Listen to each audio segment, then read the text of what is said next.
Chapter 8, The Spoils of War. In the name of God, the most compassionate, most merciful. They ask you, O prophet, regarding the spoils of war. Say, their distribution is decided by God and his messenger. So be mindful of God, settle your affairs, and obey God and his messenger if you are true believers. The true believers are only those whose hearts tremble at the remembrance of God, whose faith increases when his revelations are recited to them, and who put their trust in their Lord. They are those who establish prayer and donate from what we have provided for them. It is they who are the true believers. They will have elevated ranks, forgiveness, and an honorable provision from their Lord. Similarly, when your Lord brought you, O prophet, out of your home for a just cause, a group of believers was totally against it. They disputed with you about the truth after it had been made clear, as if they were being driven to death with their eyes wide open. Remember, O believers, when God promised to give you the upper hand over either target, you wished to capture the unarmed party?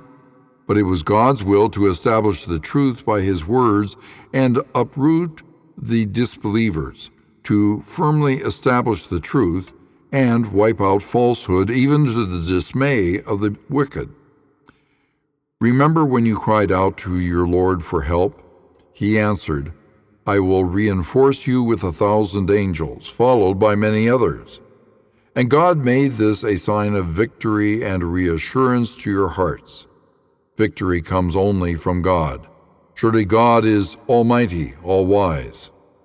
Remember when he caused drowsiness to overcome you, giving you serenity? And he sent down rain from the sky to purify you, free you from Satan's whispers, strengthen your hearts, and make your steps firm? Remember, O prophet, when your Lord revealed to the angels, I am with you. So make the believers stand firm. I will cast horror into the hearts of the disbelievers. So strike their necks and strike their fingertips. This is because they defied God and his messenger. And whoever defies God and his messenger, then know that God is surely severe in punishment. That worldly punishment is yours, so taste it. Then the disbelievers will suffer the torment of the fire. O believers, when you face the disbelievers in battle, never turn your backs to them. And whoever does so on such an occasion, unless it is a maneuver or to join their own troops, will earn the displeasure of God, and their home will be hell. What an evil destination. It was not you believers who killed them, but it was God who did so. Nor was it you, O prophet, who threw a handful of sand at the disbelievers, but it was God who did so, rendering the believers a great favor. Surely God is all-hearing, all-knowing. As such, God frustrates the evil plans of the disbelievers. If you Meccans sought judgment, now it has come to you. And if you cease, it will be for your own good. But if you persist, we will persist. And your forces, no matter how numerous they might be, will not benefit you whatsoever. For God is certainly with the believers. O believers, obey God and his messenger, and do not turn away from him while you hear his call. Do not be like those who say, we hear, but in fact they're not listening. Indeed, the worst of all beings in the sight of God are the willfully deaf and dumb who do not understand. Had God known any goodness in them, he would have certainly made them hear, but even if he had made them hear, they would have surely turned away heedlessly. O believers, respond to God and his messenger when he calls you to that which gives you life, and know that God stands between a person and their heart, and that to him you will all be gathered. Beware of a trial that will not only affect the wrongdoers among you, and know that God is severe in punishment. Remember when you had been vastly outnumbered and oppressed in the land, constantly in fear of attacks by your enemy? Then he sheltered you, strengthened you with his help, and provided you with good things, so perhaps you would be thankful. O believers, do not betray God and the messenger, nor betray your trust knowingly. and know that your wealth and your children are only a test, and that with God is a great reward. O believers, if you are mindful of God, He will grant you a decisive authority, absolve you of your sins, and forgive you, and God is the Lord of infinite bounty.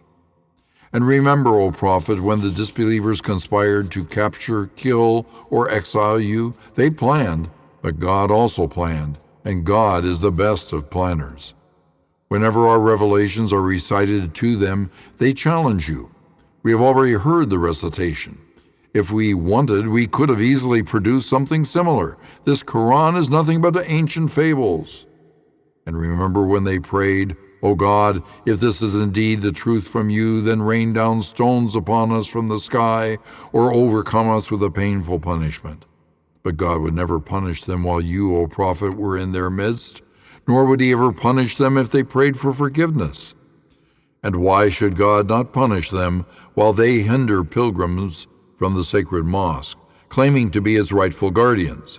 None has the right to guardianship except those mindful of God, but most pagans do not know. Their prayer at the sacred house was nothing but whistling and clapping. So taste the punishment for your disbelief. Surely the disbelievers spend their wealth to hinder others from the path of God. They will continue to spend to the point of regret. Then they will be defeated, and the disbelievers will be driven into hell. So God may separate the evil from the good. He will pile up the evil ones all together and then cast them into hell. They are the true losers. Tell the disbelievers that if they desist, their past will be forgiven. But if they persist, then they have an example in those destroyed before them. Fight against them until there is no more persecution, and your devotion will be entirely to God. But if they desist, then surely God is all-seeing of what they do, and if they do not comply, then know that God is your protector. What an excellent protector, and what an excellent helper. Know that whatever spoils you take, 1/5 is for God and the messenger, his close relatives, orphans, the poor, and needy travelers. If you truly believe in God and what we revealed to our servant on that decisive day when the two armies met at Badr, and God is most capable of everything. Remember when you were on the near side of the valley, your enemy on the far side, and the caravan was below you. Even if the two armies had made an appointment to meet, both would have certainly missed it. Still it transpired, so God may establish what He had destined, that those who were to perish and those who were to survive might do so after the truth had been made clear to both. Surely God is all-hearing, all-knowing. Remember, O prophet, when God showed them in your dream as few in number. Had He shown them to you as many, you believers would have certainly faltered and disputed in the matter. But God spared you from that. Surely He knows best what is hidden in the heart. Then when your armies met, God made them appear as few in your eyes, and made you appear as few in theirs, so God may establish what He had destined. And to God all matters will be returned for judgment.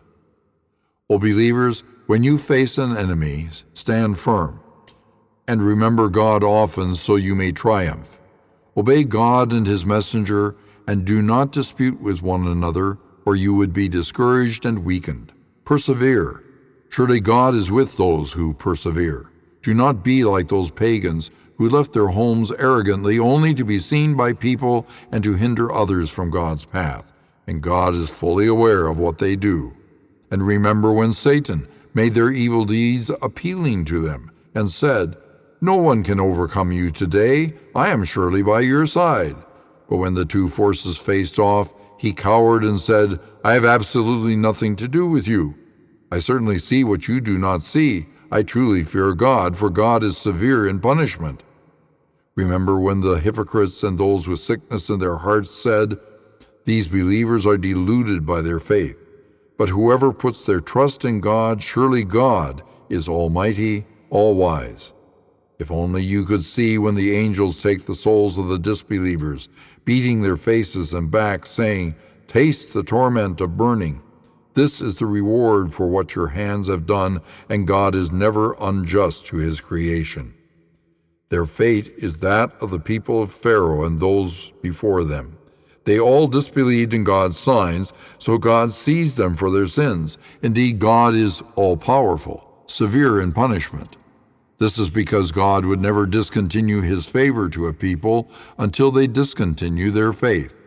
Surely God is all-hearing, all-knowing. That was the case with Pharaoh's people and those before them. They all rejected the signs of their Lord, so he destroyed them for their sins and drowned Pharaoh's people. They were all wrongdoers.